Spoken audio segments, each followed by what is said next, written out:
Hello दोस्तों, मैं हूँ वानी शर्मा। स्वागत है आप सभी का टीचिंग विद वानी में। उम्मीद है कि आप सभी अच्छे होंगे और अपनी तैयारी को शानदार तरीके से कर रहे होंगे। दोस्तों, आज की क्लास में हम भारतीय काव्य शास्त्र के प्रश्न करेंगे। तो चलिए आज की वीडियो को स्टार्ट करते हैं।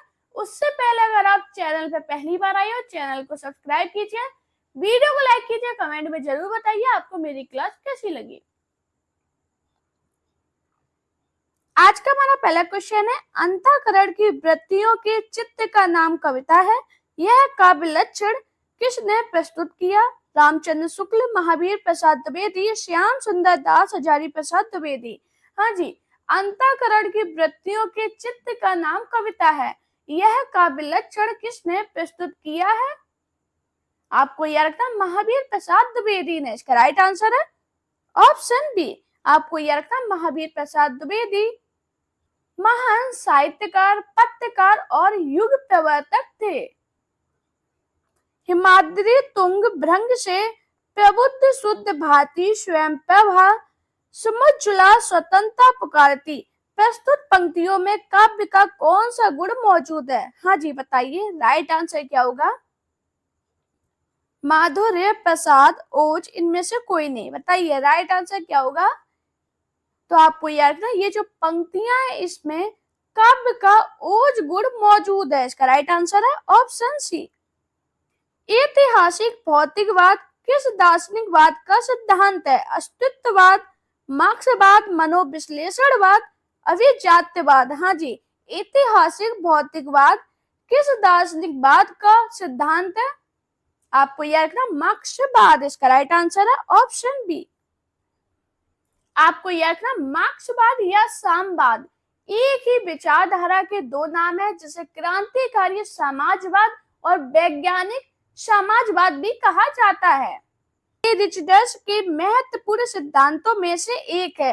विवेचन सिद्धांत, संप्रेषण सिद्धांत, अनुकरण सिद्धांत, निर्वय व्यक्तित्व सिद्धांत। हाँ जी, आई.ए. रिचर्ड्स के महत्वपूर्ण सिद्धांतों में से कौन सा एक है?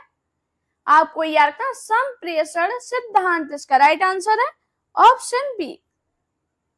आपको याद रखना, रिचर्ड्स के दो सिद्धांत विशेष उल्लेखनीय है। कौन से? संप्रेषण सिद्धांत और दूसरा कौन सा है? तो आपको याद रखना, मूल्य सिद्धांत। निम्नलिखित में से एक रिचर्ड्स की रचना नहीं है। The principle of literary criticism, the meaning of meaning, Biographia Literaria, college on the imagination. हाँ जी, राइट आंसर क्या होगा? रिचर्ड्स की रचना कौन सी नहीं है? तो आपको यह रखना, बायोग्राफिया लिटरेरिया। इसका राइट आंसर है ऑप्शन सी। संलक्ष्य क्रम व्यंग्य भारतीय काव्य शास्त्र के किस संप्रदाय का भेद है? वक्रोक्ति, अलंकार, ध्वनि, रस। हाँ जी बताइए, राइट आंसर क्या होगा? संलक्ष्य क्रम व्यंग्य भारतीय काव्य शास्त्र के किस संप्रदाय का भेद है? आपको यह रखना, ध्वनि। इसका राइट आंसर है ऑप्शन सी। रस सिद्धांत के प्रवर्तक आचार्य हैं मम्मट, जगन्नाथ, विश्वनाथ, भरत मुनि। हाँ जी, रस सिद्धांत के प्रवर्तक आचार्य कौन है? तो दोस्तों आपको याद रखना, रस सिद्धांत के प्रवर्तक आचार्य भरत मुनि है। इसका राइट आंसर है ऑप्शन डी। चित्त तुरंग न्याय का संबंध किस सिद्धांत से है? उत्पत्तिवाद, अनुमितिवाद, भुक्तिवाद, अभिव्यंजनावाद। हाँ जी, राइट आंसर क्या होगा? चित्त तुरंग न्याय का संबंध किस सिद्धांत से है? तो आपको यह रखना, अनुमितिवाद। इसका राइट आंसर है ऑप्शन बी। बात करें जो अनुमितिवाद है, इस सिद्धांत के प्रवर्तक कौन है? तो आपको यह रखना, श्री, हाँ जी कौन है? श्री शंकुक। रीति संप्रदाय के प्रवर्तक आचार्य हैं वामन, भाम्य, मम्मट, दंडी। हाँ जी, राइट आंसर क्या होगा? रीति संप्रदाय के प्रवर्तक आचार्य कौन है? आपको यह रखना, वामन। इसका राइट आंसर है ऑप्शन ए। बात करें जो भाम्य है, ये कौन है? आपको यह रखना, ये अलंकार संप्रदाय के प्रवर्तक आचार्य। कौन है? अलंकार संप्रदाय के प्रवर्तक आचार्य। लॉन्जाइनस के अनुसार इनमें से महान काव्य का उत्पत्ति कारक है। बताइए राइट आंसर क्या होगा। तो आपको यह रखना, लॉन्जाइनस के अनुसार आत्मिक भव्यता महान काव्य का उत्पत्ति कारक है। इसका राइट आंसर है ऑप्शन बी। कैथारसिस विरेचन शब्द मूलतः संबंधित है। सभी लोग बताइए किससे संबंधित है। आपको याद रखना चिकित्सा से। इसका राइट आंसर है ऑप्शन डी। क्षेमेंद्र ने औचित्य के कितने अंग निर्धारित किए हैं। 28, 19, 23, 29। हाँ जी बताइए राइट आंसर क्या होगा। तो दोस्तों आपको याद रखना आचार्य क्षेमेंद्र ने औचित्य के 28 अंग निर्धारित किए हैं। इसका राइट आंसर है ऑप्शन ए। आपको यह रखना आचार्य क्षेमेंद्र औचित्य संप्रदाय के प्रवर्तक है। कौन है। तो आपको यह रखना आचार्य क्षेमेंद्र औचित्य संप्रदाय के प्रवर्तक है। काव्य मानव के आंतरिक कार्यों व्यापारों की अनुकृति है। यह किसका कथन है। अरस्तु, लॉन्जाइनस, प्लेटो, एरिस्टोटल। हाँ जी राइट आंसर क्या होगा। ये किसका कथन है। आपको यह रखना अरस्तु का। इसका राइट आंसर है ऑप्शन ए। एक क्वेश्चन पेपर में बनता है कि अरस्तु के ग्रंथों की संख्या कितनी बताई गई है। तो आपको यह रखना 400। कितनी बताई गई है 400। से किसका मत भुक्तिवाद कहलाता है। अभिनव गुप्त, शंकुक, भट्टनायक, भट्टलोलट। हाँ जी बताइए भुक्तिवाद किसका मत कहलाता है। आपको यह रखना भट्टनायक का। इसका राइट आंसर है ऑप्शन सी। सौंदर्य की व्याख्या करते समय क्रौंचे ने अभिव्यंजना के कितने स्तरों का उल्लेख किया है। 2, 5, 3, 4। हाँ जी बताइए राइट आंसर क्या होगा। सौंदर्य की व्याख्या करते समय क्रौंचे ने अभिव्यंजना के कितने स्तरों का उल्लेख किया है। आपको यह रखना 4। इसका राइट आंसर है ऑप्शन डी। नाटक के दृश्य दिखाने या दृश्य परिवर्तन के लिए जो पर्दा काम में लाया जाता है उसे कहते हैं यवन का, पटाक्षेप, नेपथ्य, उपर्युक्त में से कोई नहीं। हाँ जी बताइए राइट आंसर क्या होगा। हाँ जी तो दोस्तों आपको याद रखना नाटक में दृश्य दिखाने या दृश्य परिवर्तन के लिए जो पर्दा काम में लाया जाता है उसे हम क्या कहते हैं यवन का। इसका राइट आंसर है ऑप्शन ए। बात करें नेपथ्य। नेपथ्य किसे कहते हैं। तो आपको याद रखना नेपथ्य शब्द का प्रयोग रंगमंच के पर्दे के पीछे की जगह के लिए किया जाता है। और पटाक्षेप किसे कहते हैं। तो आपको याद रखना रंगमंच में नाटक आदि में दृश्य परिवर्तन या समाप्ति पर पर्दा गिराने की क्रिया पटाक्षेप कहलाती है। रस सूत्र के किस व्याख्याता ने रस निष्पत्ति की प्रक्रिया की पुष्टि चित्त तुरंग न्याय के आधार पर की है। शंकुक, अभिनव गुप्त, लोलट, भट्टनायक। राइट आंसर क्या होगा। हाँ जी रस सूत्र के किस व्याख्याता ने रस निष्पत्ति की प्रक्रिया की पुष्टि चित्त तुरंग न्याय के आधार पर की है। आपको याद रखना शंकुक। इसका राइट आंसर है ऑप्शन ए।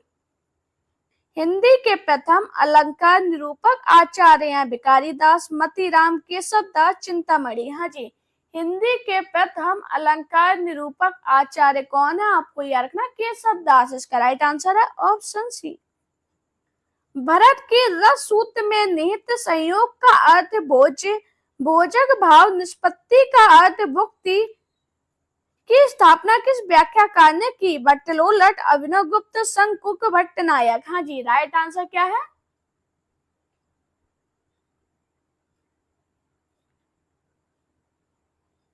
हाँ जी इसकी स्थापना किस व्याख्याकार ने की। आपको याद रखना भट्टनायक। इसका राइट आंसर है ऑप्शन डी।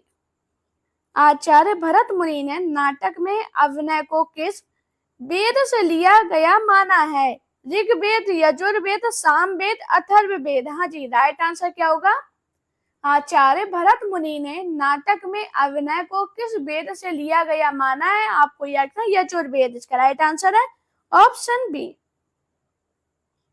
विखंडनवाद का जनक माना जाता है रूसो को, सस्यूर, देरिदा, रिचर्ड्स। हाँ जी विखंडनवाद के जनक कौन है। आपको याद रखना देरिदा इसका राइट आंसर है ऑप्शन सी। दोस्तों ये क्वेश्चन आपका यूपीटीजीटी में पूछा गया था। बात करें जो देरिदा इनका जन्म कब हुआ था और कहाँ पे हुआ था, तो आपको याद रखना देरिदा का जन्म 1930 में हुआ था और कहाँ पे हुआ था आपको याद रखना अल्जीरिया। कहाँ पे? अल्जीरिया। अल्जीरिया के यहूदी परिवार में। कौन से परिवार में? तो आपको यह रखना यहूदी परिवार में। हिंदी काव्य शास्त्र में बौद्धिक रस की स्थापना करने वाले विद्वान है माता प्रसाद गुप्त, भिखारी दास, भगीरथ मिश्र, गणपति चंद्र गुप्त। हाँ जी, हिंदी काव्य शास्त्र में बौद्धिक रस की स्थापना करने वाले विद्वान गणपति चंद्र गुप्त है। इसका राइट आंसर है ऑप्शन डी। आपको याद ना गणपति चंद्र का जन्म 15 जुलाई 1928 में हुआ था। कब हुआ था? 15 जुलाई 1928 में। और कहाँ पे हुआ था? आपको याद रखना राजस्थान के मंडा में। कहाँ पे हुआ था? राजस्थान के मंडा में। निम्नलिखित में से अभिज्ञान का संबंध किससे है? कथानक, अभिनय, चरित्र, गीत। हाँ जी, अभिज्ञान का संबंध किससे है? आपको यह रखना कथानक से। इसका राइट आंसर है ऑप्शन बी। आपको यह रखना अभिज्ञान शब्द अरस्तु की मान्यता से आया हुआ है। निम्नलिखित में से इतिहास दर्शन से मूलतः संबंधित विचारक हैं। हाँ जी, बताओ राइट आंसर क्या होगा? तो आपको यह रखना बॉल तैयार। इसका राइट आंसर है ऑप्शन ए। निम्नलिखित में से भोजराज की पुस्तक है अभिनव भारती, काव्य कौतुक, व्यक्ति विवेक, श्रृंगार प्रकाश। हाँ जी, भोजराज की पुस्तक कौन सी है? तो दोस्तों आपको याद रखना भोजराज की पुस्तक का नाम श्रृंगार प्रकाश है। इसका राइट आंसर है ऑप्शन डी। बात करें इनका अन्य ग्रंथ कौन सा है? आपको याद रखना सरस्वती कंठावरण। कौन सा है? सरस्वती कंठाभरण। निम्नलिखित में से किसका संबंध मनोविश्लेषणवाद से नहीं है? काम, वृत्ति, अहम, पाठ रचना, मनोविश्लेषण पद्धति। हाँ जी, किसका संबंध मनोविश्लेषणवाद से नहीं है? आपको याद रखना पाठ रचना। इसका राइट आंसर है ऑप्शन सी। मनोविश्लेषणवाद के प्रमुख प्रवर्तक कौन थे? तो आपको याद रखना सिगमंड फ्राइड। कौन थे? Sigmund Freud. निम्नलिखित में से किसके मतानुसार इतिहास की व्याख्या द्वंद्वात्मक पद्धति के आधार पर होनी चाहिए? Ten, Vicco, haemal, Voltaire. हाँ जी, राइट आंसर क्या होगा? हाँ जी, किसके मतानुसार इतिहास की व्याख्या द्वंद्वात्मक पद्धति के आधार पर होना चाहिए? आपको यह रखना हीगल। इसका राइट आंसर है ऑप्शन सी। निम्नलिखित में से कौन सा विद्वान अस्तित्ववाद का चिंतक नहीं है? Albert Camus, Martin Heidegger, Ezra Pound, Jean Paul Sartre. हाँ जी, कौन सा विद्वान अस्तित्ववाद का चिंतक नहीं है? आपको यह रखना एजरा पॉइंट। इसका राइट आंसर है ऑप्शन सी। निम्नलिखित में से किस आचार्य ने रीति का एक भेद अवंती को माना? भाम्य, कुंतक, बामन, भोजराज। हाँ जी, किस आचार्य ने रीति का एक भेद अवंती को माना है? आपको यह रखना भोजराज। इसका राइट आंसर है ऑप्शन डी। बात करें रीति संप्रदाय के प्रवर्तक कौन है? तो आपको यह रखना बामन। कौन है? बामन। इन्होंने रीति को काव्य की आत्मा माना है। मैंने क्या बताया? आचार्य भोजराज ने रीति का एक भेद अवंती को माना है। रीति संप्रदाय के प्रवर्तक बामन है। निम्न में से कौन काव्य मीमांसा के रचनाकार है? बामन, राजशेखर, मम्मट, लोलट। हाँ जी, काव्य मीमांसा के रचनाकार कौन है? तो दोस्तों आपको याद रखना काव्य मीमांसा ग्रंथ के रचनाकार राजशेखर है। इसका राइट आंसर है ऑप्शन बी। रस गंगाधर के रचयिता कौन है? दंडी, अभिनव गुप्त, आचार्य विश्वनाथ, पंडित राज जगन्नाथ। हाँ जी, रस गंगाधर के रचयिता कौन है? तो दोस्तों आपको याद रखना रस गंगाधर के रचयिता पंडित राज जगन्नाथ। इसका राइट आंसर है ऑप्शन डी। नाट्य शास्त्र के रचयिता, सभी को पता है जो नाट्य शास्त्र है इसके रचयिता भरत मुनि है। इसका राइट आंसर है ऑप्शन बी।